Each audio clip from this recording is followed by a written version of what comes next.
Hey folks, Matt McQueenie, Mix Minus Podcast. What is today? Today is March 18th, a Sunday. We are finishing up the first weekend of March Madness, and it has been eventful, if you could say that. It's amazing how many games go on over these 4 days, and you almost miss the first 2 days because once you get to Saturday, Sunday, there's constant games. But if you get a couple of bad games, you can kind of check out until the next one comes. I mean, it's a chain of gangs.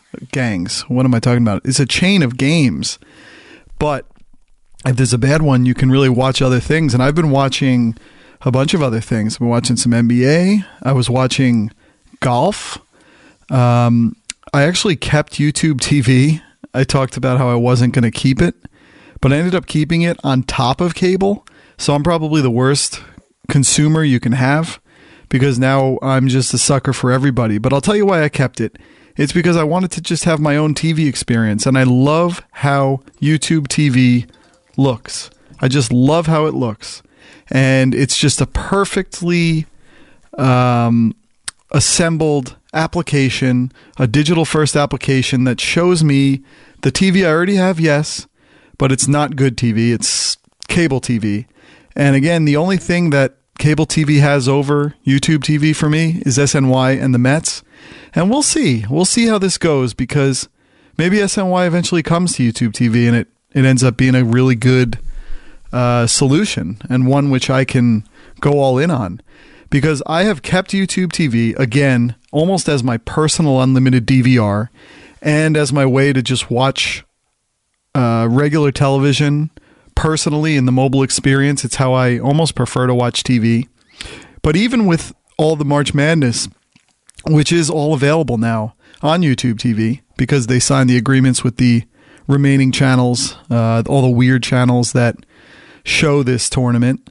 It's crazy how ESPN is just out of the mix. I kept seeing ESPN say, "Oh, national championship." I go, "Oh, what?" And it was wrestling. Good for ESPN and the wrestling, but when you're seeing this time of year national championship, you're thinking college basketball, and you end up getting CBS and TBS and TNT and True. It's the one time a year where True TV is a must-visit channel. But this YouTube TV is great because it doesn't matter what's going on it doesn't matter what's going on the TV dial, because if you try to watch March Madness on your television, it's pretty hard because you got to memorize where all these channels are. They're not in sequential order of any sort. Channel 2 is easy, CBS, and a lot of the games have moved to CBS once the weekend came around. But when you had all the games going and then you got to go back and forth between CBS and TBS and TNT and True and figuring out where they are, it's very annoying. And I know they do have the March Madness app, which is a tremendous application. I actually tried to fire that app up on the TV, but when you went to hit a game that played CBS, it said it's not available on the television application. It's only available on the mobile application. So there's all these little rules and loopholes and all these unique viewing experiences for the different devices. So I do find that the March Madness app is the best way to watch the tournament on a mobile device, because you have the thing where you're watching a game and then you can just tap the screen and the other games are along the side and you could just tap in and out of all those games as you want. So that ends up being the best experience. But I've been watching the tournament on YouTube TV on my Apple TV, and it's been fine. I'll tell you, there have really not been streaming issues. So it might be coming to the point where if SNY makes its way to YouTube TV somehow, that I might be in. I know I talked about they don't have MSG, so I would not be able to see the Knicks or the Devils or the Rangers or the Islanders, which I don't watch those last two at all.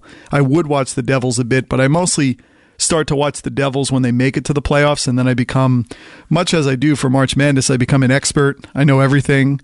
I get so deep into it because playoff hockey is just, it's up there with the best kind of tournaments you can have in sports. It is so good. It is so intense. And when the local team is in it, you're really into it.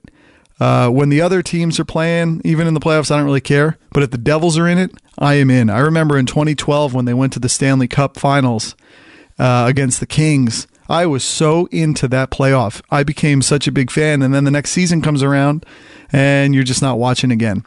But if they could ever get MSG, that's great because it is good having the Knicks.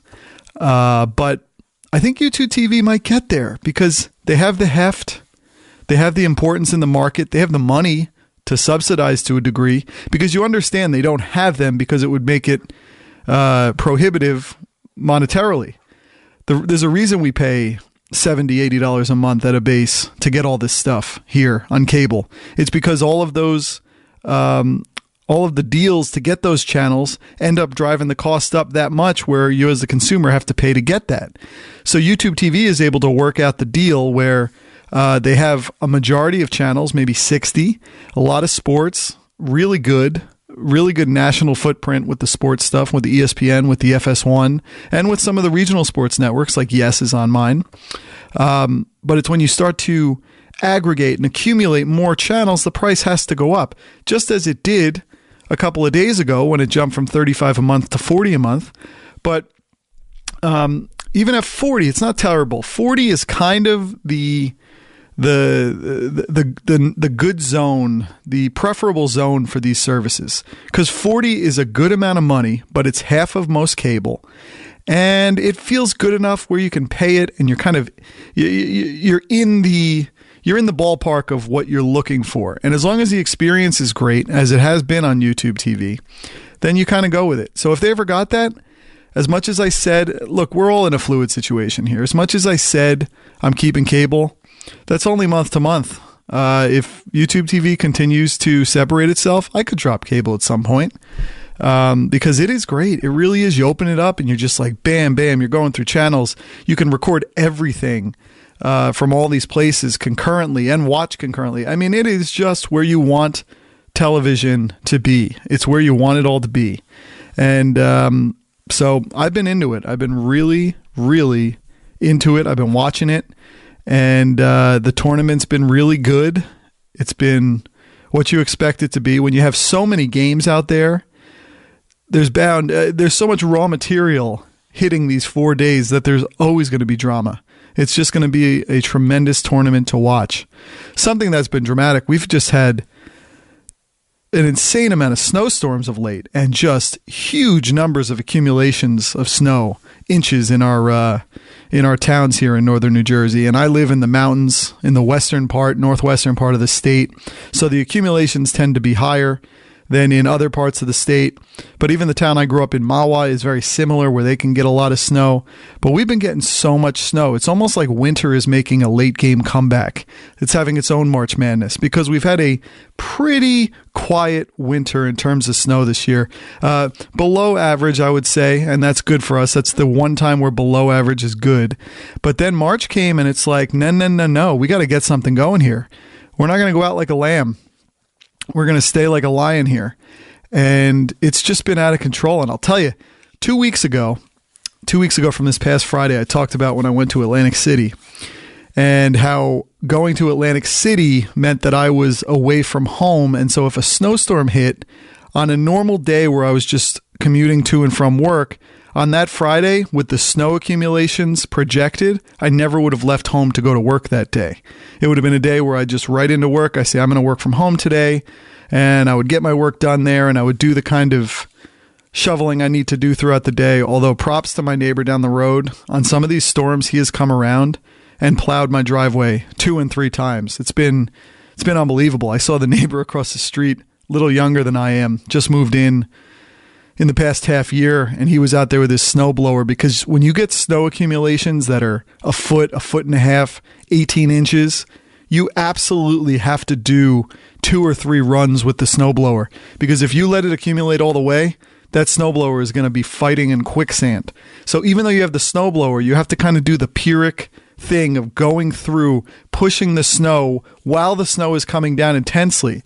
And when you do that line where you clear it, the snow accumulation has already amassed 2 inches in the time you've done it. So you know you're just doing it to give yourself a better platform for which to do the second and third time, so you can actually get the thing done.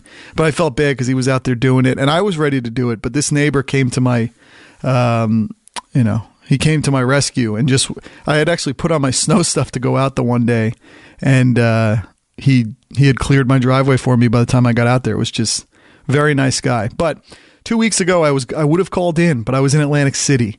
So I had to come all the way back to Newark, where the snow was a little intense driving home, but it wasn't sticking. That's the key. It starts sticking, you're scared. It's freaky. You don't know what can happen. And you never know when you're driving on a highway fast what level of accumulation makes it dangerous, where you could slip out. And you're driving 60 miles an hour. And just because everyone else is driving 60 miles an hour doesn't mean it's okay. It's kind of one of those things. We're all doing it, so we're okay. But then someone slips and it's a pileup. So as long as I got home to Newark, which is not home, but as long as I got from Atlantic City to Newark, it was okay. And then I tried to wait out the day there. I had a lot of work to do. We had a launch the next day, a major launch, the third launch in a year-long project. And it takes a lot of work and a lot of oversight and a lot of management to get this thing ready to go. And so I got up to Newark around 1, and I was watching the weather, and it was saying that there was going to be a lot of wind, dangerous winds. It was saying, like, you never see that in weather apps. It's going to be dangerous winds. And you're saying, wow, I've been in some winds. I've never seen it dangerous. This is this is kind of a scary proposition. So I'm working through that, and I'm trying to decide when I should go home, because you got the dangerous winds, you got snow accumulations projected, and then there's sort of a window where you're going to be going from snow to wind or wind to snow, and you just don't know when the right time to go home is. On top of it, Newark is always fine.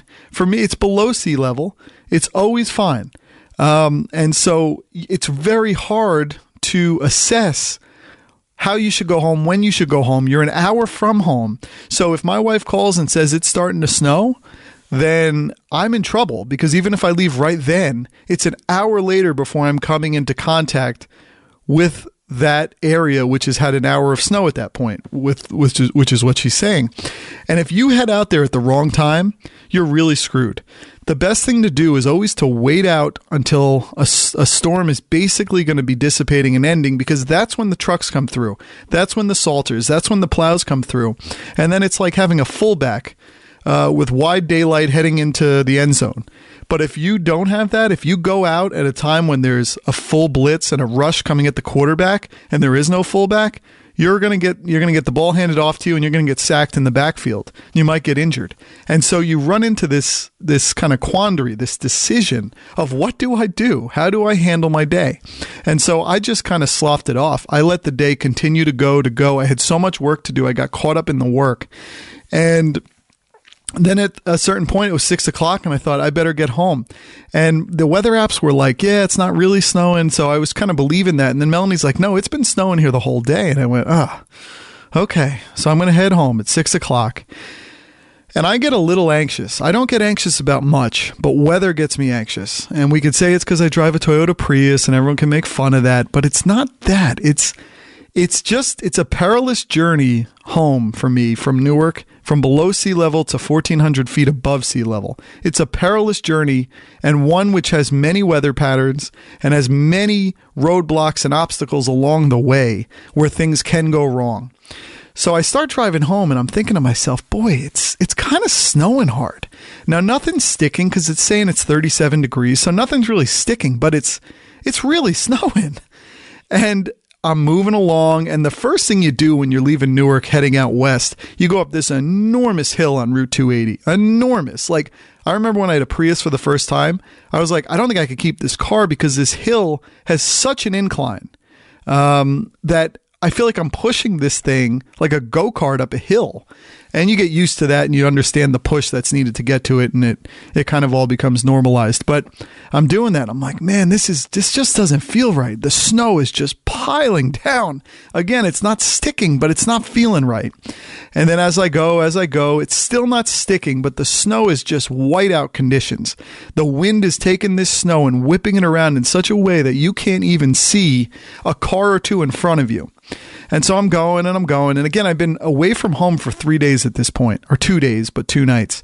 And so I really need to get home, because my wife is kind of looking towards me getting home. She's been the caretaker of the house and our son the last couple days. It's important I get home, but I'm fighting that. I'm fighting that against my safety. And so I'm going along, and I'm just thinking, man, if I can just If this thing just doesn't stick and I could get home, I could put my car in the garage, I'll be fine. But then I get to a point along the trip, probably 60% into the trip, where you start to really head uphill in the inclines as we head up towards the mountains. And when you head up towards the mountains, the temperature comes down.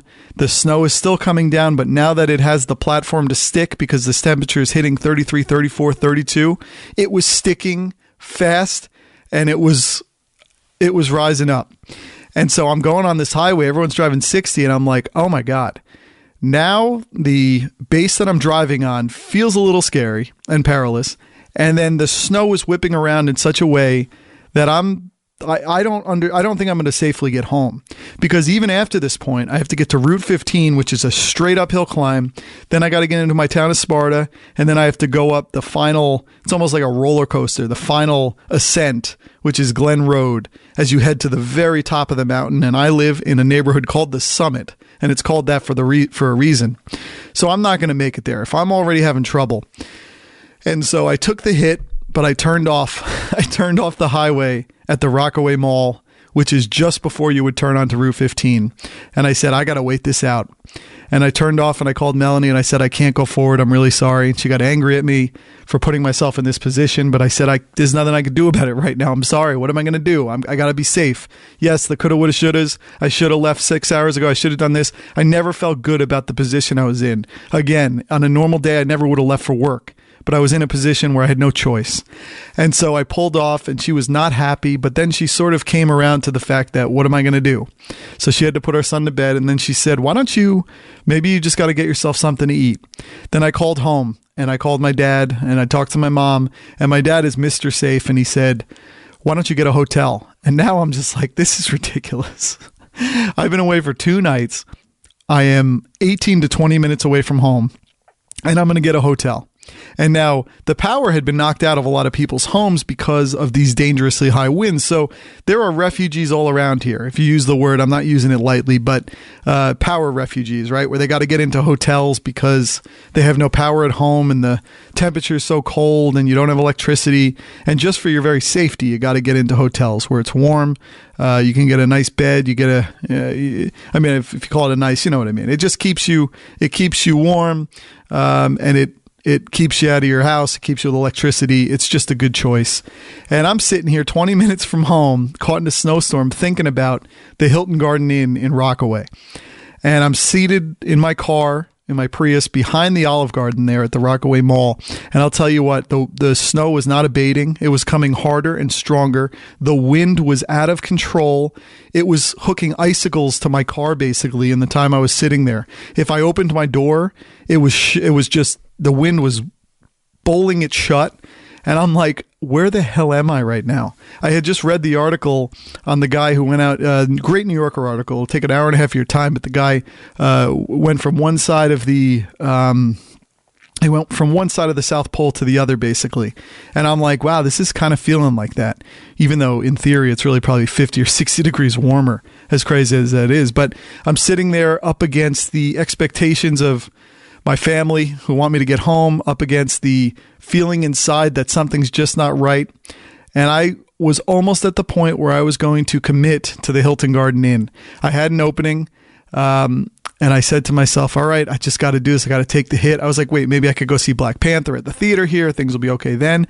But it was so perilous. Nothing was plowed at that point, and it was coming down so fast and accumulating so fast that even just navigating around the mall there was tough. When you're in a Prius, it only has rear-wheel drive. You have to be very careful, and you don't want to be around other cars because you're just sort of, as I said, go-karting your way around. You don't want to put too much acceleration on it because you'll spin out, but you also don't want to allow yourself to go too quick because then you'll stop and you'll slide out. So you sort of just are in an inertia state where you give it a little bit of boost and let it just kind of roll its way where it's going and try not to get either caught up with the spin out or the slide out. And so I decided, all right, I'm going to head towards the Hilton Garden Inn. It's almost like I'm in a horse-drawn carriage at this point. So I turned the car on. I had been sitting there for about 40 minutes, going back and forth with my dad, back and forth with Melanie. And I thought to myself, I'm going to head towards the Hilton Garden Inn. I'll leave my car there. in the case that I could stay there because I thought there was going to be rooms open, even though it turned out I was wrong and that I had the wrong dates. It was like 10 days later. So that night was completely sold out. So that was going to be a moot point. But I said, if I could just get myself to the Hilton Garden Inn, I'll roll myself into a parking spot. And then I'm going to walk over to the Buffalo Wild Wings, which is right on the other side of that hotel. Why Buffalo Wild Wings? I don't know. I just decided that was the place to go. I had some work to do actually still for this launch the next day. And so I just decided, why don't I do my work there? I'll get a couple of pops, couple of beers, get some appetizer-like food, and just watch some sports, get the anxiety level down, allow the plows to do their jobs, because I was watching the weather apps and it was saying this thing was going to die out in the next couple hours. As bad as it was in that moment, it was supposed to die out. And so I kind of gave credence to that. So I parked the car, got out. I had to walk through these snow squalls, and then I had to walk around the hotel to get to the Buffalo Wild Wings. And I'm like, man, this is so dangerous. This is why people live in California. This is why people live in Florida. And look, wherever you live, there's always a downside. If you're in Florida, there's hurricanes, there's sinkholes. If you're in California, there are earthquakes. There's all kinds of things that can happen that kind of equalize all locations. Where we live is a good location. We're close to the biggest city in the world. We're close to the action. We got a lot of things going on, a lot of sports teams. There's just a lot of stuff going on. But there are times like this in the middle of winter, in the middle of a storm, when you're walking on a Friday night, a refugee from your own home because of a snowstorm, walking along the side of a hotel where somehow a foot of snow over time had accumulated, and you're stepping in and your whole leg is going through the snow. Your feet are soaked, your socks are soaked, and then you come out on the other end and you walk through this unplowed circular road around a mall, watching out for cars, and then you're sitting there going, man, a car sees someone walking, they're so freaked out right now. It's hard enough just driving. And I had driven there only like the one block from behind the Olive Garden to the Hilton Garden Inn, and it was, how about that, garden to garden. Didn't even think of that. And so I had just go-karted my way, turned gingerly, moved over snow as kind of slowly and methodically as I could, got myself in place, and then here I am walking up the steps with the wind just bursting upon you. Ice, all this, and I walked into the Buffalo Wild Wings, settled down at the bar at a high top, and they had some, it was good at that point. You knew you were going to be in good shape. I always feel like I'm going to turn out okay. And look, there's way worse places you can be than safely ensconced in a chain restaurant with TVs of all the sports on, with the different conference championships on. There was a big Devils game on, good beer list, nice appetizer food, a Wi-Fi connection. There's way worse places you can be. Heat, lights, all that stuff. But I just, no matter what situation I'm in, I really don't get that concerned. You know things are going to work out if you just put yourself in a good position. And so I tried to do that. And I just locked in. I had 3 Lagunitas IPAs over the night, and I had a chicken quesadilla, and I just worked for 3 hours. Locked myself in, watched sports, put the AirPods in. I think I listened to the Jennifer Lawrence, Howard Stern interview, and I settled myself. The beer helps with that, sure. And then the most amazing part, after 3 hours, 3 beers, and a big chicken quesadilla, it was $24. So I was like, you know what? This girl can get a $10 tip. She's done a great job. I had alerted her to the fact that I was sort of a commuter refugee who couldn't make it home. And so she was very nice to me, serving me, not getting too up in my business because she knew I was going to be staying there a while. And it worked out. And then I'll tell you what, 10:30 hit, 10:40 hit, and I said, let's give this a shot. I walked out. The snow had stopped. The roads started to clear around the mall there. I got in my car and I got myself to the highway, and I got home pretty easy. It was pretty amazing how much just waiting it out a couple of hours. If I had continued on that trip, I would have been in perilous straits. I would have been in a lot of trouble. But I waited it out, and it was smooth sailing. It was black roads all the way home. My driver was good, thanks to my neighbor who had come and helped us out with me not there during the day, and my wife and son only there, and my wife was not going to be able to shovel. So he got us out. I got home, all things considered, pretty easily, and it is a good feeling to walk into your home safe and sound back in 1955. Anybody who listened or watched Back to the Future will understand that. But yeah, it was really nice to get home and just walk into your room after 2 nights away and a couple hours extra from the snowstorm. And you can wait it out. Just wait it out. It'll all work out. But I'll tell you, Buffalo Wild Wings is a good place. I mean, it's not Ruth's Chris. It's not a high level steakhouse. It is what it is. But for what it is, it's really good. Good beer list, good food, nice atmosphere. I love the overwhelming amounts of TVs that are in there. I might think about going there again. It provided me my refuge, so that was good. We went to Florida last week. First time traveling with the little man. It was his first trip on a plane, and we were going to leave on the Thursday morning. It was going to be a 12:30 flight. I thought, let's push the flight to the middle of the day so we can acclimate this kid to the first time he's going to fly. Let's not do a 9:30 flight right away. You're waking the kid up early. He's not good at waking up early and moving along with the program. So we did that, and we figured it would be much better. It ended up being a very serendipitous thing because of this. We got another snowstorm the day before we left, an enormous snowstorm, 16 inches added to what we already had. And we were very worried as we were in the house, as we saw all of the flights being canceled that Wednesday. Everything was being canceled. Something like 1,400 flights in the area being canceled. And we were not getting alerts about the next day, which was going to be when we left. And you just don't understand how that works, because if that many flights are being canceled the day before, where do all those people go when they got to go on their flight? So I went online, signed up for the alerts to JetBlue. JetBlue is a great airline, and they really do a good job. And I kept looking at the flight status stuff, and it was not saying, it was still saying it was on track, that the flight was still going to be happening. So no matter what all the noise around me said, there was a lot of people around just saying, I don't think you're going to be able to go. Are you sure you're going to be able to go? Are you going to do it? And I just had faith, and I had faith in that mobile app, and I had faith in those alerts that it was looking like we were going to pull it off. So the only thing I was going to have to do was, which I thought was a very interesting juxtaposition, that I would go from in the morning snow blowing my entire driveway in 30-degree weather, and then that evening I would be at the PF Chang's in Tampa, Florida, 65 degrees, enjoying a glass of wine with my family on a spring training trip.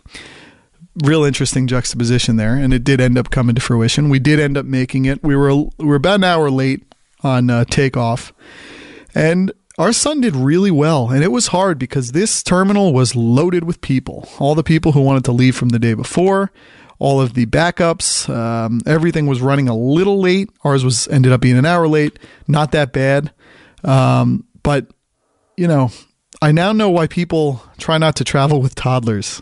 Again, he was very good, but the stress and the anticipation of things going south, they never allow you to relax to the full extent.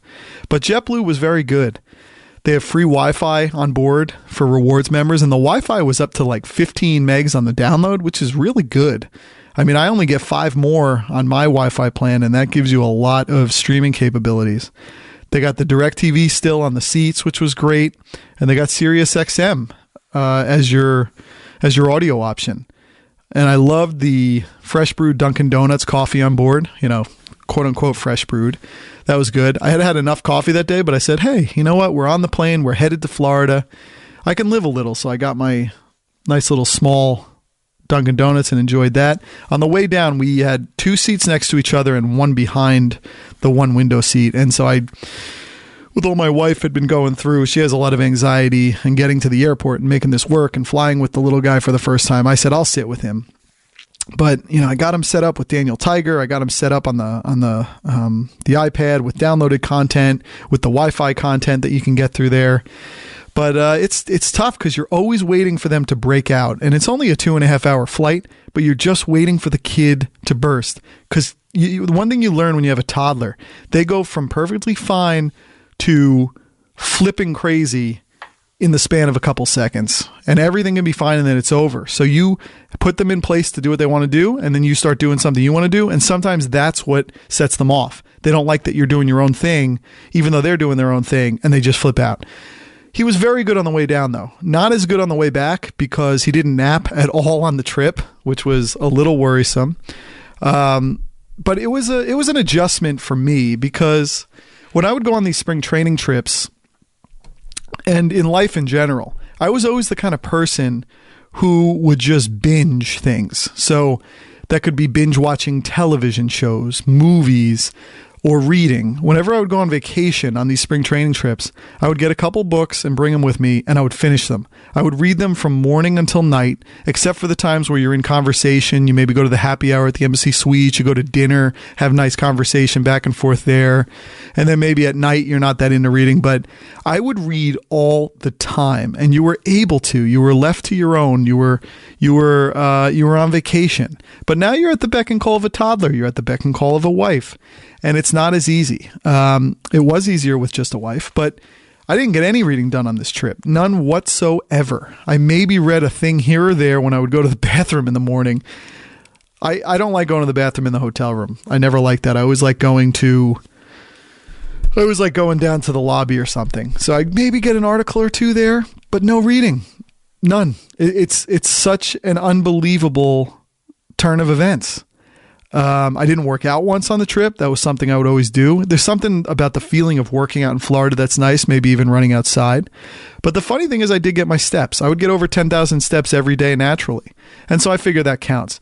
For me, when I'm on vacation, it's so important to work out because you're going to eat like, not a slob, but you're gonna eat like a bon vivant, at night. We went to P.F. Chang's the one night, we went to Seasons 52 the second night, and we went to a local renowned steakhouse called Charlie's the third night. And you eat and you drink wine and you have good desserts. And it's not that you can't do that if you don't work out, but working out opens up the hunger gates where you can eat it much easier and it's much more seamless and it goes down better. And we would eat at 5 p.m. because of the toddler time. So that really works out. So late at night, it didn't even matter how much you ate because you were kind of cleared through at that point. But it was a good trip. Nonetheless, it was a good trip.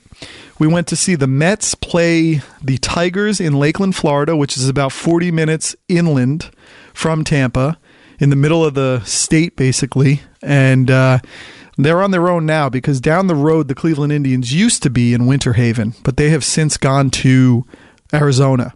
But now they're on their own in Lakeland. It's just got a nice little stadium called Publix Field at Joker Marchant Stadium. It's just a yellow-looking stadium, minor league-looking stadium. Beautiful field, though. We saw Steven Matz pitch. He did a very good job, although I don't know if that was him as much as the Tigers look really bad. I mean, Miguel Cabrera was there, but they don't look very good. You wonder if Mickey Ilitch passing hurts that team's ability to compete at the levels they did and compete monetarily, backing something that's not making the money to cover the costs. You wonder if that will continue. I had heard from somebody that the Sun is apparently doing pretty well in continuing the tradition with the Red Wings, so maybe it'll carry over with the Tigers. But it was just great to be at a baseball game in the Sun. We saw Todd Frazier was there. Jose Reyes was there. It was interesting that Jose Reyes went to that trip. He's 34 years old this year. He went to that trip, and then he continued on the next day when they went to Tampa, where we saw them play the Yankees. That's a strange thing for a veteran player. So I don't know if it means that he's not as safe in his position as maybe you think, but he really is not a very highly paid player with this team anymore. He obviously got the $106 million deal from the Marlins, and it had since been bought out after he went on to the Toronto Blue Jays and then to the Colorado Rockies, and then had that event with his wife in Hawaii, and he ultimately got bought out by the Rockies. And the Mets have signed him for basically minimum contracts at this point because he has all that money from those other deals. He's not going to push a hard bargain when he wants to be with the Mets. He's apparently kept a home, his original home from when he was with the Mets the first time in Long Island. He likes being here. But I was watching Jose Reyes in batting practice in the Yankee game because we got in a couple hours earlier because I was going to have to take my son to try to get a nap, which was fruitless because he did not end up napping. So we went to batting practice early to see all that, saw about an inning of the game before I left with him to take him back the 3 miles to the hotel. But when I was watching Jose Reyes in batting practice, he had no pop. And batting practice is kind of different. You should see full-on pop in batting practice. I want to see a lot of home runs. Now, I don't know if that was his goal or if the coaches wanted him doing that, but it just felt like he didn't even have warning track power on some of it. And I wonder if the juice is gone from Jose Reyes, from a speed point of view, from the way the ball comes off his bat. And that, is it possible he's not as secure now, even at this contract level, that we think he is? I don't know. But Todd Frazier, it was good to see him there. One thing with Todd Frazier I found interesting, and this is how I felt with Nick Swisher. When Todd Frazier came to the Yankees, I always thought of him as a different stature of a player. I always thought of him as a big man. And he is big, I mean, I guess I would say, right? Is he 6'3", maybe? But I always thought of him as taking up more space than he's just a big guy, like a Bunyan, Paul Bunyan type of guy. I just felt he was bigger when he was on the Reds and then the White Sox. And then when he came to the Yankees, look, he's 6'3". He's 6'3". I mean, that's not a short guy. It's a tall guy. But then he came to the Yankees, and he got small. He looked small. And it's hard when you're playing with Aaron Judge and some of these big bopping guys. I mean, Aaron Judge is an enormous person at, 6'7", but he seems smaller. And that's how I felt with Nick Swisher. When Nick Swisher was playing in other places, he seemed like a masher. He seemed like a bigger guy. And then he got to the Yankees, and he was just sort of another sized guy. And I never saw him as the same stature. Now he's with the Mets, and it's kind of continued that. I don't know if there's anything to that. It's just anecdotal. It's just kind of what I see from them. Sometimes the uniform shrinks them to a degree. That Yankee uniform can shrink players. And I wonder if Todd Frazier can go to being that mid-30s home run guy still, 110 RBIs. We'll see. Swisher came to the Yankees and he sort of became a 25 and 75, 25 and 80 guy. And he became a really good tertiary player in a lineup that was all 25 and 30 or 25 and 80 guys. I mean, that was always interesting when you saw that lineup, and like every player had 25 home runs and 80 RBIs. But the Mets need him to be more. He can't just be another moving along the lineup kind of guy. He's got to make some. He's got to make some hay. And I often wonder sometimes is the contract he signed, does that kind of deter him from feeling like he's more important than he is? Does the contract make you feel like a bigger player psychologically, and maybe you end up being that bigger player? Or do you sign a deal like this and you almost come in a little, not disgruntled, but almost deflated, right? I mean, he's 32, and is he going to get another big deal anymore? If he signed a deal for, I think it was something like, what the heck was it? 2 years and 2 years, $17 million for Todd Frazier. Like, does that deflate you? Like, do you think of that when you're going up to hit? Do you think of that when you're playing 162 games in a season? I mean, that's a ton of money for you and I, but for players who are in the 100 millions and 75 millions and $15 million a year, and you're getting 2 years, 17 million when you're 32, with the idea that when this is over, you'll be 34. Where do you go from there? Jay Bruce kind of had that, because I think he's 3 years, 39 million. They just don't feel like contracts. It's like the bubble burst on this market, and these guys came out on the other end, and the Mets are sitting there going, "Oh, we really made out like bandits here." But sometimes when you make out like a bandit, it makes the person on the other end not kind of produce the way you think they will, because you're getting them at $17 million for 2 years or $39 million for 3 years. You're getting them at that, but maybe they play to that. I don't know. I don't know if I'm just crazy, but it's just sort of a feeling I had. One of the neat things, I was in Florida and I saw my friend Mike Discarfino was checking in on Facebook, and he was flying to Tampa for a beer festival. He was on this podcast a while ago, a couple of years ago, and he works at Barrier Brewing, at a brewing company. I like him. I've been friendly with him since we were young kids, middle school. And it was cool to see him move on in a lot of the pursuits and interests I have. And now he ended up at beer, so that was a cool connection. But it was fun to see in this case how useful Facebook could be, because I saw he was flying to Tampa, and I was like, oh, I'm writing in the thread. And then it's like, oh, let's see if we can get together. And you kind of used Facebook in a way how it kind of should be used, which is a way to bring people together, not only on Facebook, but in the real world. And the thread of the conversation and the check-ins, they ultimately led to us meeting at his hotel, which ended up only being right at the corner of where our hotel was. I mean, these are long corners. These are long blocks when you're on the outskirts of a city. But we went to the West Shore Grand, met up for a drink with them. They have a Shoeless Steakhouse in there, named after the famous Dolphins head coach, Don Shula. Never been there, but Mike was telling me it was themed on the perfect 1972 season when they went 14-0. It's crazy, too. Shula's still alive at 88 years old. But it was nice to kind of walk into a different hotel. It had a cool vibe, big and open. Really nice little hotel bar there. Big TVs, playing stuff. Had Cigar City, High IPA on tap. I really like that one. It's just cool to meet up with someone, a friend in a faraway place, sort of serendipitously, like you don't know they're going to be there. But it was cool to see how Facebook was useful there, because I've been finding Facebook, I know it's still making money, it's making ad money, and often the advertising industry is slow to adjust to user changes.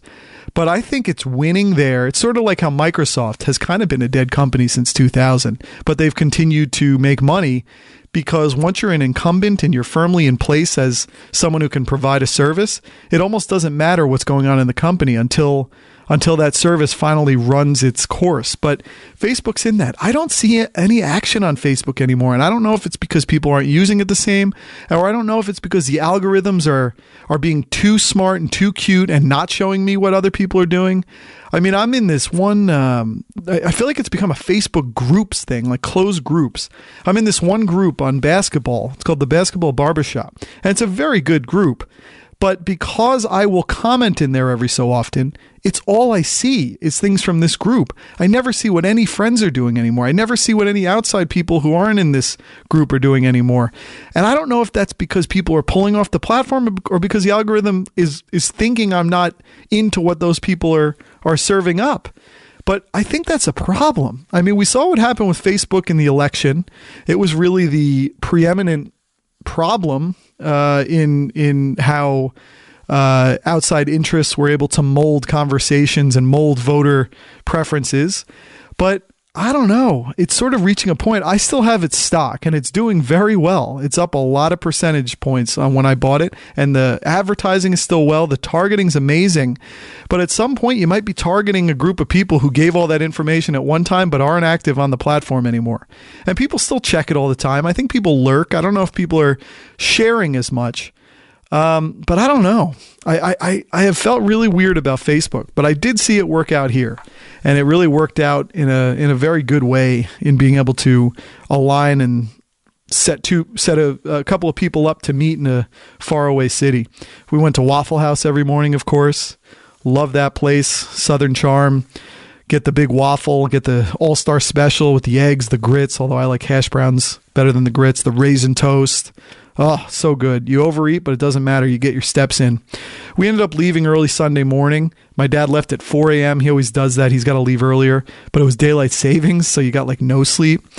Liam was getting sick on this trip. He was getting one of these terrible toddler coughs. Moms will call it croupy cough. And it's sort of like this cough that's like a virus in a way that overtakes them and they can't breathe. And the coughing is the coughing is actually not getting anything up. It's like an asthma cough almost. And he was getting it, and you feel so bad because when we go on these trips, we sleep in the same room as him. So my wife and I are in the one bed, and a couple of feet away, he's in a crib. And when he's coughing out, you're just like, oh, it's a gut punch. It's very hard. But you know, we feel bad about it when it's happening, but we were able to get through the night. We got up, even on the daylight savings. It made it tough, but the Tampa airport is so close to so many hotels there. I mean, it really is like a 10-minute drive. It's not far at all. Even though it's 10 minutes drive to the airport, you immediately, when you leave the airport, don't feel like you're near the airport. It's one of those airports that's so well built into a city that you don't even sense it. But it's very, very... It's very convenient and accessible. But, you know, we got up, returned the car, took a monorail to get to the terminal, took another monorail after checking in. When we checked in at the JetBlue terminal, the woman was very short with us. She had this Boston accent. But then the beauty of having a kid with you, they see that kid, they sort of sympathize with the the difficulties you're probably going through in getting a kid from point A to point B in these very crowded situations on monorails and on walking through terminals, and he needs to hold his own bag and he's slowing up the line, he's staring at people, and you just see people melt away and become nice again. They go from like the DMV to Starbucks in the turn of a blink. It's really quick. Kids are great to travel. Kids are great for travel especially when they're well behaved. When they're a little crazy, we all get a little nuts with it. It's also always so sad when you're departing the vacation city airport because you hear the same "Welcome to Tampa Bay" and "Thank you for visiting" message from the mayor. But when you arrived a few days before, it was with such anticipation and joy, and now it feels melancholy. Like when you're coming in and you see the sunshine and the palm trees, and it's like, welcome, this is the mayor, blah, blah, blah. Welcome to the Tampa Bay region, blah, blah, blah. And you hear that part and you're so excited. And then like at the very end, like 1/4 of the whole thing is like, and if you're leaving us, we thank you for visiting. And then when you become on the other end of that and you're coming back on that monorail that you had with such anticipation, and then you're hearing the thank you for leaving us, it's just so hard to leave. You always want one more day, but if you have the one more day, you wanted another one. A couple of years ago, well, it's probably 7 years ago now, maybe, we went on this trip and there was a blizzard back home. And so we were supposed to leave on Sunday. And because of the blizzard, it was just so overwhelming. Because of the blizzard, it ended up being, we ended up staying 3 full extra days. That was like heaven on earth. That was amazing. We got in 3 more games. We got in 3 more dinners. And you really went away coming home as fulfilled as you ever have been. We were there a full week because of that. And it was sort of like free money, free time because work was out, all this. It was really, really tremendous. The other cool thing, there was a long security line and we were whisked right through security when this woman saw us with carry-ons and a percolating little guy. It was sort of like this eye contact and she said, "Come with me." We were whisked right past the line to the preferred access. We went right through and somehow we got in with just 11 minutes until boarding. I had no idea how that happened because I thought we were in good shape, but we weren't as in good shape as we thought. And it was so busy that I was barely able to get like a Starbucks and some scones for the plane ride. Forget breakfast. The other cool thing on the flight home, I sat next to Sweeney Murdy, the Yankees kind of audio beat writer for WFAN. And then I think he's also on SNY maybe. So he was coming home for, I guess, a visit before probably heading right back to Tampa because they really spend a good month and a half in Tampa with the team. He was the one, if you remember, who was being interviewed by Mike Francesa when Francesa fell asleep on the air. And it was on television too, and you just saw him falling and falling and falling. It's one of the all-time moments. But I looked at him, I'm like, oh my God, that's Sweeney Murdy. And finally when it landed, because he slept a lot of the plane ride, when it landed, I said, "Oh, hey, you're Sweeney Murdy, right?" And he goes, "Mm-hmm." I said, "How you doing?" He's like, "Good, how are you?" I said, "Good." And that was it. There wasn't really an opening for more conversation.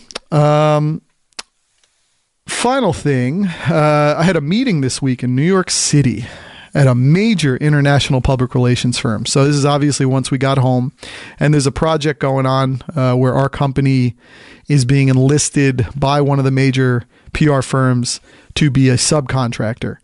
And so this PR company is almost like one of the kinds of names you would recognize if you were a Mad Men fan. One of these old-time PR firms, New York City, upper crust, high-level business, tons of skilled people who work there. And so it was kind of cool, kind of a nice experience. I ended up walking 17,000 steps that day. I love to walk whenever I go to New York City. So I went from Penn Station, I got in, and I went to the Diamond District. It was around 47th. So you go up to Times Square, turn right a couple blocks. I was trying to get Melanie's ring settled up, the one we lost back in January. That'll be another story because the one I got did not pass muster when I brought it home. For whatever reason, she was not happy. So we're going to have to go back and try to upgrade that bad boy a little bit. But I worked through that, and then I went up to 55th and 3rd or thereabouts. A lot of walking. It was nice. Met my dad along the way because he was in on this meeting as the head of the PR part of our company. But I'll tell you what, this building was amazing. The place had elevators from the future. You basically just hit the floor you want to go to from the lobby. And then one of the 6 elevators just shows up based on which one's idle, which one's open. And it shows up, and then you just get in and it whisks you up to your floor. There's no buttons inside. It's just screens. It was like confusing. It's literally like we were dropped in the future. And my dad, his head was spinning. I sort of can play along, but it was very unclear how it worked, what you're supposed to do. And of course, all the workers here are used to this. So it's second nature. They're walking in and they're just, they're staring at us like we're from the past. And my dad's like, oh, is this going to this floor or this floor? And she's like, yeah, it's going to this floor. And then you saw along the strip, there was like 2 floors it was going to, 2 completely different floors. But this whole elevator system is the most efficient thing possible. It was almost like the Uber of elevators. Like, okay, this one will come here, this one will go there, this will go here. And your head is spinning. So the other cool thing, we got off the elevator, and these offices were like 2 self-contained stories in this huge building. There was a koi pond with enormous koi underneath the stairwell, like this big ass koi pond. And then there was a huge conference room, like 25 yards, like a quarter of a football field, with a conference table that was just as long, made out of old doors. I mean, it was unbelievable. And they had screens all over this room with the PowerPoint deck or whatever it was, kind of displayed all around. And then we go around introducing ourselves. And I hadn't even realized, we were like a minute or 2 late. I hadn't even realized that there were other people on the call. And so we all introduced.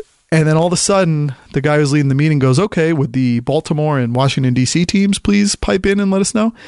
And then when they spoke, it was almost like on a Sonos system, a Polycom, almost Sonos-like system, surround sound, circular around the entire room. And it was like they were in your ear speaking. I mean, I was like, oh my God. It is cool to experience that kind of thing. They had a full-on barista coffee thing outside of the conference room, an employed barista basically there, serving up whatever people wanted. I'm sure without having to pay for it. It's probably a benefit of working there. And then they had like stand-up coffee tables with chargers, and it was like where the people would wait who were next up in the meetings. It was the coolest freaking place. It was so nice. Then when that was over, I headed down to 3rd Avenue. This is how I got to 17,000 steps, because I was everywhere. I headed down to 3rd Avenue with a detour to the Diamond District to pick up the ring. I went to meet up with my friend Adam, who I worked with at the Nets. He's been on this podcast as well. He's brought me into a cool project, which had just launched, and it's these jersey pillows. It's these pillows that are shaped like basketball, baseball, soccer, football jerseys with different themes, and they're customizable with the name and the number. It's a cool little thing, and this company just launched. It's called Big League Pillows. You can go to bigleaguepillows.com, and I'm involved in it in some of the marketing. I wrote the draft letter that accompanies every one of these pillows, and the whole thing is trying to get kids to dream big and to use this product as a token of both what their families and their parents think of them, and then the ways they think of themselves and moving into the future, and how they can thrive to be greater and strive to be the people they want to be. So it's got this whole kind of experiential aspect to it. It's very nice. And so I met up with him near where he lives. It was around 30th and 3rd. So I was walking all over the place. People who are in New York City think you're a chump because it's like, oh, just Uber, just take a cab. But I like the walking. I love the experience of being in the city, walking around, seeing people. I don't get to see that a lot. And so met up with him, had some lunch. It was the first time I ate the whole day at like 3:30. Had a couple of pops, and it was just awesome to catch up with him. He's a great guy. And I got my pillow for my son, my Big League pillow. It was one of the first ones made. I believe they're handcrafted. The manufacturing hub is in Chicago. It's a cool project. I'm very excited to be a part of it. And then I huffed it across town to Penn Station to just make the 5:31 train back to Newark, and then to get back home a little late, but just in time. Big day. It was a lot of fun, though. A lot of fun to get into the city when you have the opportunity. And I'm going to have to work out the ring thing, because that did not go amazingly well. And my wife is not a greedy, stuck-up person like that, but sometimes you don't understand as a man the value that's placed on these things. I mean, look, I know it's an engagement ring. I know it's the kind of, the the tight-knit aspect of a relationship and what it means. But these ladies can see the differences in these things, and I didn't think there was much of one. But to each their own, to each their throne. We'll get it worked out. But yeah, it was quite a day. 17,000 steps. So folks, why don't we get back to March Madness and what we're going to do, and we'll pick it up later. It's been great talking to you. It's been great catching up. Hope you're all doing well. No matter how much snow can get us, it can't get us in another month. It really can't snow past mid-April. Really. It really can't. So just get through this little bit, and maybe a snowstorm or two is left, but it's going to die. The light is getting longer in the day, and it's getting warmer, and no matter how much you can throw weather systems at it, the snow just can't survive much longer. So just wait it out. Just survive it. Survive in advance, as they say in the tournament. Thanks, folks.